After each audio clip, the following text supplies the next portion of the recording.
필리핀에서 11년 차 선교를 하고 있는 최규성 선교사입니다.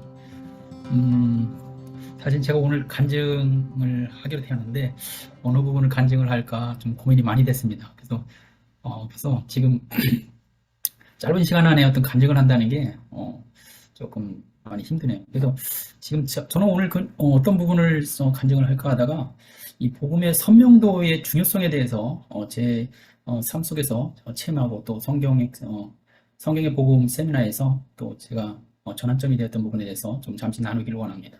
사실은 저는 모태신앙입니다. 이제 어머니 손잡고 어렸을 때부터 교회를 다녔고 또 근데 제가 이제 부모님과 이제 부모님부터 떠나서 이제 도시로 나가서 공부를 하고 또 사회를 나가다 보니까 거의 한 15년 정도 교회를 다니지 않았습니다. 15년이라는 방황 가운데 또 결혼도 하게 되었고 그 후에 이제 제가 처제를 통해서 신앙생활을 다시 이제 회복하게 되었는데 그 후에 이제 성령도 받고 또 방언도 하고 환상도 보고 여러 가지 이제 체험들을 했습니다. 그런데 교회에서 어떤 상처가 또 있고 여러 가지 아주 상식적이지 않은 일들이 많이 일어났습니다. 그러니까 그 교회의 대부분의 성도들이 떠날 동안 제가 이제 거의 마지막까지 이제 자리를 지키다가 결국에는 제가 교회를 떠나게 됐는데 그래서 다른 교회를 막 찾고 다니다 보니까 몇 개월 방황하다 보니까 결국에는 이제 주님을 떠나는 그 결단을 하는 시기가 있었습니다. 그러니까 어느 정도 결단이냐면 내가 이제 앞으로는 다시는 교회에 가지 않겠다는 결단을 했습니다. 근데 그날 이제 그 주일날 아침에 새벽에 아내가 그런 얘기를 하더라고요.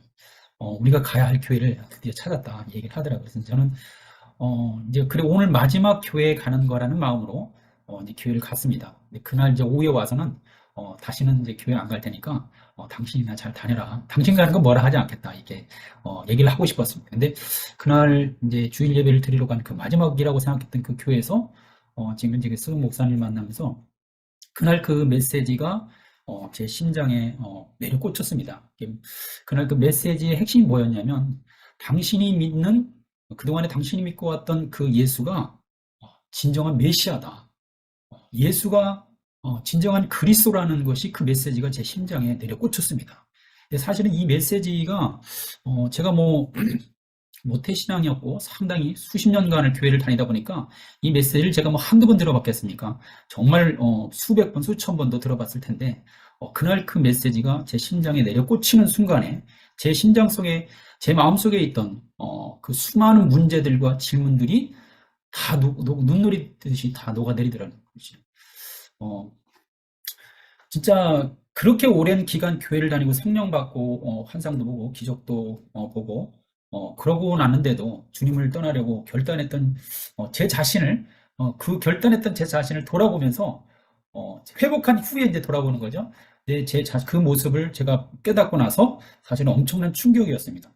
근데 더 놀라운 것은 그 심령이 복음을 통해서 완전히 회복되었다는 것에 더 큰 충격이고 더 큰 은혜가 있었죠. 이 복음이 내 심장에 꽂히는 순간에 그 이후로는 제 믿음이 단 한 번도 흔들려 본 적이 없습니다. 그 후에 제가 이제 한 1년 반 후에 이제 사업을 하고 있었는데 사업이 아주 잘 됐습니다. 제가 사업을 망해서 이렇게 그러니까 선교사가 된 게 아니라 사실은 사업이 너무너무 잘 돼서 제가 이제 아내가 이제 권면을 할 때 혹시 목회에 대한 걸 권면할 때 제가 아주 절대 그 얘기는 하지 말라고 할 정도로 그랬었는데 1년 반 뒤에 사실은 제가 신학을 공부를 시작하고 선교사가 되게 됐습니다. 그래서 그러다 보니까 제 사역의 기준이 사실은 이 그리스도의 복음을 선명하게 어떻게 하면 더 선명하게 전할 것인가에 대한 포커스를 많이 두고 사역을 하고 있는 것 같습니다.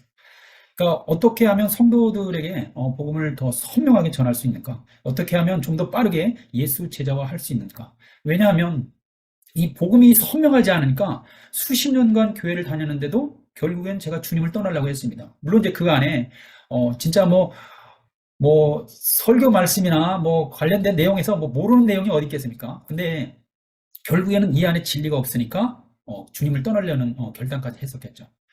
그러니까 제가 성경에서 유독 이 사도행전에 보면 이 복음화되어가는 복음이 전파되는 그 속도가 어마어마합니다. 사도들과 이 제자들이 복음을 전하는 걸 보면 그 속도로 봐서는 진짜 전 세계로 복음되는 그 속도로 봐서는 사실은 어떻게 보면 28장을 넘어 마치면서 곧 전 세계 복음화가 이루어질 것과 같은 느낌이 올 정도입니다. 근데 그 사도행전에 보면 그 제자들은 계속해서 이 그리스도의 복음, 그러니까 예수가 하나님의 아들 그리스도라는 것을 아주 선명하게 전합니다. 그런데 오늘날 왜 이런 기적이 일어나지 않는가? 그거는 복음이 선명하지 않음에 있어서 제 과거의 그 신앙생활을 하면서 또 한 부분으로 또 체험했던 것 같습니다. 저는 이 성경의 복음 세미나를 통해서 이 복음의 선명도가 얼마나 중요한지 다시 한번 확신하게 되었고, 또 이 성경의 복음은 다 사실은 뭐 이 자리에 계신 분들 중에서 뭐 이 내용을 뭐 어렵거나 모르는 내용은 아마 없을 겁니다. 근데 다 내용 아는 내용 같지만 어떻게 선명하게 증언할 것인가에 대한 초점을 맞추고 접근할 필요는 있는 것 같습니다. 나를 위한 것이 아니라 사실은 그 선교 현장에서 과연 어떻게 복음을 선명하게 그리스도의 복음을 선명하게 전해질 거에 대한 그거에 대한 아주 갈급한 목마름이 있었던 저에게는 이 성경의 복음에서의 메시지가 얼마나 선명하게 전해지는지에 대한 그 중요성에 대해서 발견하고, 그동안에 사실 제가 준비하고 그 또 정리해 오던 내용에 대한 부분이 이 내용에 아주 꽉 차 있습니다. 그래서 관련된 내용 자료도 다 오픈을 해주셨고, 또 그분에 대해서 저도 또 다시 한번 또 리마인드하고, 또 성경에서 관련해서 뭐 덧붙여보기도 하고 빼보기도 했는데, 결국에는 짧은 시간 안에 이 복음을 전하려다 보니까 현재 있는 이 내용만 가지고도 충분하더라는 거죠.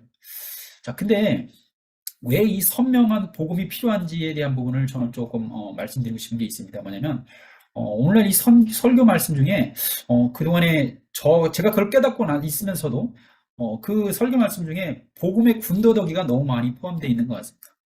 그래서 저는 이 선교 사역에 있어서 세 가지에 대한 부분을 그동안 늘 목말라 했고 그분들 중요성을 가지고 있었던 게 있는데, 뭐냐면 이 바울 서신 중에 보면 믿음의 분량에 대해서 상당히 자주 언급을 합니다. 근데 믿음의 분량은 뭐 교회를 오래 다닌다고 해서 정비례해서 채워지는 것은 아닌 것 같습니다. 그러니까 내 안에 복음이 얼마나 선명한가, 나는 예수를 얼마나 선명하게 주 그리스도로 인정하고 있는가, 또 내 안에 복음의 선명도가 내 믿음의 분량으로 드러난다고 저는 생각합니다. 그리고 또 두 번째로 이 신앙의 습관에 있어서 사실 이 초신자가 교회를 다니기 시작한 후에 1년에서 3년이 정말 중요한 것 같습니다. 왜냐하면 이 3년이란 기간 동안에 잘못된 습관은 거의 대부분이 평생 가는 것 같습니다. 저 역시도 그랬고, 또 그래서 이 초신자에게 최대한 빠르게 복음을 선명하게 전해서 예수 제자화하는 것은 아주 중요한 것 같습니다. 그리고 효과적인 선교를 하기 위해서도 또 꼭 필수인 것 같기도 하고요. 또 그래서 이 선교 현장에서 절대 놓쳐서 안 되는 것 중에 하나가 제자화인 것 같습니다. 아무리 교회가 키웠어도 제자가 없으면 결국에는 그 교회가 무너지더라고요. 그래서 또 저는 이제 이 성경의 복음을 통해서 그동안에 저는 예수 그리스도에 대한 복음이 제 마음속에 선명하게 새겨졌지만, 과연 나는 제자들에게 얼마나 선명하게 전할 것이고, 또 그 제자들은 그 다음 사역으로 이어질 때 얼마나 더 선명하게 전해질 것인가, 이거에 대한 부분에 대해서 자료화하고 또 정리하고 있는 거에 대해 상당히 많은 시간을 투자하고 있었는데, 이 성경의 복음에 보시면 이 부분이 다 담겨 있더라고요. 하나님께서는 그동안에 준비하게 하셨고, 또 이 세미나를 통해서 이것이 얼마나 중요한지 다시 한번 저에게 깨닫게 해주신 것 같습니다. 자, 근데 제가 이제 저희 교회 이제 성도님들 중에서 그러니까 결국 저희들이 그 선교 현장에서 얼마나 쉽게 그리고 빠르게 그리고 또 선명하게 복음을 전할 것인가에 대한 부분은 저희들이 늘 항상 또 열심히 또 준비해야 될 부분이겠죠. 근데 예를 들어서 젊은 친구들은 이렇게 빨리빨리 알아듣고 센스 있게 딱딱 캐치해 나갑니다. 근데 여러분들 사역하시다 보면 아마 느끼실 텐데, 연세가 드신 분일수록 사실은 복음을 전하는 것이 쉽지가 않은 것 같습니다. 근데 저희 교회에 73세의 노모가 있습니다. 이 73세, 필리핀에서 이 73세는 진짜 이미 장수의 계열에 들어섰다고 하실 수 있을 텐데, 이 노모가 이 복음을 받아들일 수 있었다면 사실은 나머지 성도들도 충분히 받아들일 수 있을 거라는 결론이 나올 것 같습니다. 이제 이 노모가 사실은 젊었을 때 결혼해서 자녀들도 두고 또 그랬었는데 사실은 이 노모가 이제 그 후에 모르겠습니다. 중간에 어떤 그런 기질이 있었는지 모르겠지만 본인은 이제 레즈비언이었다는 겁니다. 나중에 이제 주님 그 믿음을 회복한 이후에 이제 고백을 한 겁니다. 그러니까 이제 그 한 여자와 이제 레즈비언 해서 둘이 관계를 맺으면서 이제 남편도 있고 그런 관계를 맺은 겁니다. 근데 그 여자와 또 남편이 또 관계를 맺고 또 다시 거기서 또 자녀들이 나오고 이런 아주 그러니까 거의 뭐 상상을 초월할 일들이 이렇게 그 가정에서 일어나게 됐습니다. 근데 그 더 큰 문제는 뭐냐면 그들 자녀들 중에서도 또 LGBT가 나오고 또 사실은 뭐 이루 말할 수가 없습니다. 뭐 그 그 내연녀와 그 남편과 사이에서 낳았던 딸이 사실은 일곱 남편이 있고 각 남편에 한 자녀씩 해서 아빠가 다른 일곱 자녀가 있는 딸이 있습니다. 또 그리고 그 중에 보시면 뭐 막내 같은 경우는 그 막내 아내는 또 바람이 나서 다른 남자하고 또 살고 있고 또 이제 이제 보니까 마약도 하는 것 같습니다. 그리고 또 이제 그 막내 아들은 또 딸의 친구를 또 성범죄해서 지금 감옥에 들어가 있는 겁니다. 이건 현재 진행형입니다. 몇 달 전에, 한두 달 전에 있었던 일이고, 또 손주들 중에서도 게이들이 나오고, 레즈비언들이 나오고, 이런 일들이 일어나고 있습니다. 그러니까 사실은 이 노모가 그 상황에서 회복된다는 건 어떻게 보면 세상적인 눈으로 봤을 때 불가능할 것 같은 상황이겠죠. 근데 이 노모가 그 코로나 팬데믹 기간에 사실 저희 교회 성도가 아니었는데 이제 그 완전히 팬데믹 기간에 모든 게 차단되어 있는 상황 속에서 이제 다른 그 이제 예배를 드릴 수 있는 상황이 없는 상황에서 저희들이 이제 줌으로 이제 이 성경의 복음을 이제 제가 매주 이제 주일마다 이제 성경의 복음에 대한 부분을 풀어냈습니다. 그런데 이 노모가 복음을 받아들이고 이제 이 회복이 되는 겁니다. 사실 좀 충격적이기도 하고 나중에 알게 되었지만 이 노모가 사실은 한 목회자의 딸이었습니다. 근데 이 노모가 나중에 고백한 것이 뭐냐면 자신은 젊어서 주일학교나 청년부에서 말씀도 전했고 가르쳤는데 사실은 자기도 잘 믿어지지 않는 상태에서 전했던 것 같다는 이런 고백을 하더라고요. 근데 이 복음이 이렇게 선명하게 이해가 되어서 너무도 은혜이고 너무도 감사하다는 이런 고백을 하더라고요. 그러니까 결국에는 이 복음을 통해서 이 노모의 마음에서 그 마음이 자유하다 보니까 사실 과거의 자신의 모습에 대한 부분을 고백하게 되었고 또 이제 지금은 자녀들 또 그리고 손주들을 위하여서 지금 기도하면서 열심히 신앙생활을 하고 있습니다. 내 안에 복음이 선명해야 내가 전하는 복음도 선명해지는 것 같습니다. 그리고 또 복음이 선명하게 전해져야 받는 이도 선명하게 또 신속하게 또 예수 제자가 되는 것 같습니다.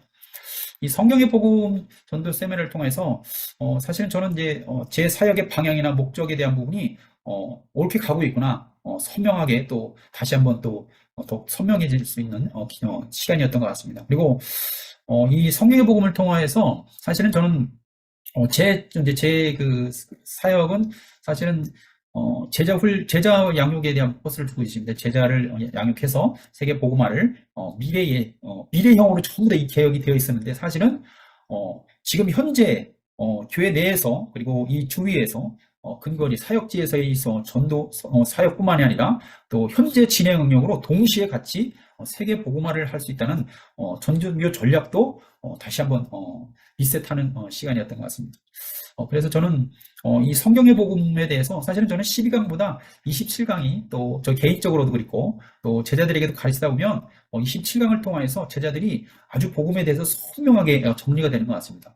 복음이 선명해지니까 사실은 본인들의 그 사역을 해야 되는 목적이나 방향이나 이런 부분들이 전반적으로 다 체계적으로 확실해지게 되고 또 믿음에 대해서 탄탄해지는 것 같습니다. 작년부 지금 현재 저는 이제 젊은 이제 신학생들이나 아니면 또 중고등 학생들을 위주로 해서 이제 훈련을 해서 그 친구들과 이제 그 한 교회를 이제 작년 한 해 또 한 1년간 다른 교회 제자들을 그쪽 리더들을 이제 훈련했습니다. 그래서 같이 이제 또 협력해서 그 교회 또 연합으로 저희 제자들과 그쪽 교회 제자들과 해서 이제 그쪽에 청년부 이제 또 양육을 했었고 또 지금 현재 양쪽으로 합하여서 또 다른 교회의 리더들 또 그 중고등 학생들을 이제 훈련하려고 지금 준비하고 있습니다. 그리고 또 이제 지금은 이제 현재 저희들 작년부에서도 이 성경의 복음에 대한 부분을 이제 그 돌아가면서 이거를 해서 지금 현재 중고청 유스 펠로우십 멤버들이 하고 있던 부분을 작년부에서도 또 그리고 주일학교에서도 이제 이거를 이제 양쪽으로 제자들을 훈련시켜 놓으니까 이제 제자들이 이제 양쪽으로 벌려 나가면서 이 일을 더 확대해 나가고 있는 상황입니다. 근데 저는 이제 제 사역은 이 성경의 복음에 대해서 좀 다른 선교사님들보다는 조금 뒤처지는 부분이 있는데 저는 지금 탄탄하게 지금 그동안의 10년이란 선교 사역을 다시 한번 점검하게 되었고 또 이제 이 성경을 공통화해서 앞으로 10년간의 새로운 선교 전략에 대해서 지금 현재 구체적으로 계획하고 있고 또 지금 실행을 하고 있습니다. 그래서 저는 이 성경의 복음에 대해서 여기 계신 모든 선교사님들이 어떤 내가 알고 있는 아주 쉽고 뭐 다 아는 건데 이런 관점이 아니라 과연 나는 선교 현장에서 얼만큼 이 복음에 대해서 그리스도의 복음에서 선명하게 전하고 있는가, 어떻게 전하해서 이 제자들이 또 2차적으로 또 선명하게 전하게 해줄 것인가, 이거를 확실한 뒷바라지를 하고 있는가에 대한 관점에서 봤을 때 저에게는 좀 더 큰 도움이 되었던 것 같습니다. 오늘 지금 시간이 얼마, 오후에 시간이 얼마 안 남은 것 같아서, 제 간증은 여기까지 마치고 잠시 기도하겠습니다. 할렐루야. 아버지 하나님, 참으로 감사합니다. 오늘 귀한 자리를 통해서 또 귀한 시간을 내어서 이 자리에 함께한 모든 선교사님들 아버지 하나님 기억하여 주시옵시고, 저들 특별한 목적이 있으셔서 이곳에 불러주셨고 전 세계에 이 사역을 감당하게 하고 계신 줄 믿습니다. 저들 마음을 열어주셔서 또 복음이 진리가 아주 선명하게 저들 심장에 내려꽂히게 해 주시옵시고, 더욱더 많은 예수 제자들을 세워서 세계 복음화를 이루어서 마침내 주님 다시 오시는 그 길을 준비하는 저희들의 사역이 되게 하여 주옵소서. 오직 주님 함께 하실 믿사오며 예수 그리스도의 이름으로 기도드렸사옵나이다. 아멘.